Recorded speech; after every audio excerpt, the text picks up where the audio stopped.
Welcome to my house ബിൽഡും vacation series. രാവിലെ എണീറ്റ് ചായയിലാണ് ഞാൻ ഡേ സ്റ്റാർട്ട് ചെയ്തത്. ഹോസ്പിറ്റലായതുകൊണ്ട് എൻ്റെ ക്യാമറയുടെ ആംഗിളൊന്നും അത്ര ശരിയല്ല കേട്ടോ. പിന്നെ അത് കഴിഞ്ഞിട്ട് ഞാൻ ബ്രേക്ക്ഫാസ്റ്റ് കഴിച്ചു. അപ്പോഴത്തേക്ക് അമ്മ ഒരു ചെറിയ കുളി പാസ്സായിരുന്നു. ബ്രേക്ക്ഫാസ്റ്റ് കഴിഞ്ഞിട്ട് എനിക്കൊരു IV ഉണ്ടായിരുന്നു. ആ IVയുടെ ക്ഷീണത്തിൽ ഞാൻ കിടന്നുറങ്ങി. പിന്നെ സമയം പോയത് ഒട്ടും അറിഞ്ഞില്ല. അങ്ങനെ ഉച്ചയായപ്പോഴത്തേക്ക് ഫുഡ് വന്നു. ഫുഡ് അത്യാവശ്യം കറിയൊക്കെ ഉണ്ട്. എനിക്ക് കിട്ടിയതല്ല കേട്ടോ ഈ പൊരിച്ചത്, ഇത് അമ്മയ്ക്ക് കിട്ടിയത്. ഞാൻ കുറച്ച് അടിച്ചു മാറ്റിയതാണ്. അത് കഴിഞ്ഞപ്പോഴത്തേക്ക് അതുലിൻ്റെ വീട്ടിൽ നിന്ന് വന്നിട്ടുണ്ടായിരുന്നു. പപ്പയും അമ്മയും അനിയന്മാരെല്ലാവരും ഉണ്ടായിരുന്നു.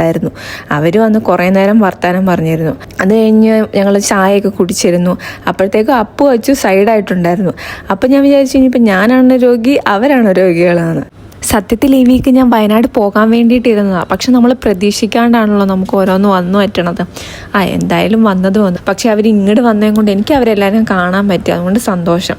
അങ്ങനെ ഏകദേശം ഒരു വൈകുന്നേരം 6 മണി ആയപ്പോഴത്തേക്ക് അവർ പോയി തിരിച്ച്. പിന്നെ കുറേ കഴിഞ്ഞപ്പോഴത്തേക്കും രാത്രിയിലത്തെ ഫുഡ് വന്നു. എനിക്ക് കഞ്ഞിയായിരുന്നു വന്നിട്ടുണ്ടായിരുന്നത്. അതിൻ്റെ വീഡിയോ ഞാൻ എടുത്തില്ല. ഞാനൊരു രോഗിയാണല്ലോ, അപ്പം നമ്മൾക്ക് ഏത് നേരം വീഡിയോ ഒന്നും എടുക്കാൻ പറ്റത്തില്ല.